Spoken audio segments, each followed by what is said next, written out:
How to make friends with the plank exercise for core strength. Planks are widely considered by fitness experts to be a fantastic exercise to strengthen the muscles in your core and elsewhere, no matter your age or physical fitness level. There are numerous versions of the plank, but its basic form involves balancing on your toes and forearms while holding your body off the ground. A plank may seem daunting, especially if you are not a fitness fanatic, but it can be modified to be more accessible or much more difficult. No one knows for sure who invented the plank, but some credit Joseph Pilates, who created the Pilates exercise regimen in the early 1900s. What is clear, however, is that the plank became the favored core exercise a decade or so ago, eclipsing the crunch and sit-up.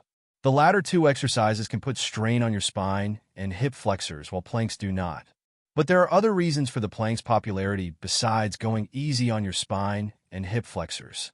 One is that planking strengthens numerous muscles in your body at once, said Dr. Claire Morrow, a physical therapist in San Francisco who works with Digital Musculoskeletal Clinic Hinge Health.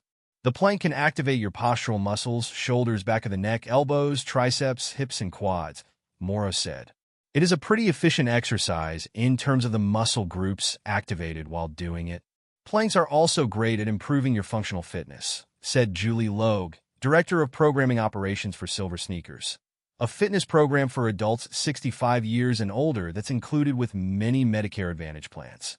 If you do planks regularly, they will improve your posture and help you do everyday activities more easily, Logue said. They also have a lot of value because they're body weight based, so you can plank anytime, anywhere.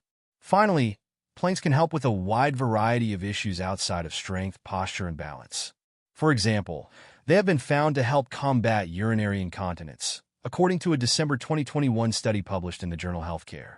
Your golf swing can also benefit from planking, concluded another study published in the June issue of the Journal of Strength and Conditioning Research. How to ease into planking. Plank newbies should begin in a standing position, placing their hands on a wall or the edge of a countertop, Morrow said. Walk your feet backward until you're leaning into the surface. Hold this position for 10 seconds, then repeat 4 times. The position is the first place to start, Morrow said. Next is how long to hold it. Once you work up to holding a wall plank for 30 seconds at a time, you can continue to increase the time or change your position. Changing positions might mean moving to a lower surface, such as the edge of your couch or a step, or to the floor. Once on the floor, you could do a plank on your knees and hands, or knees and forearms if you have wrist issues, Logue said. I also love the bird dog exercise as a way to get started, she said. Get on your hands and knees, then extend one arm forward and the opposite leg back. This gets you ready to do bodyweight exercises and helps create core strength. No matter which position you begin with, planks require attention to form. You should always tighten your core muscles while planking, along with your glutes and quadriceps, the Morrow and Logue said. Your shoulders and hips shouldn't be sagging, and your butt shouldn't be sticking up in the air.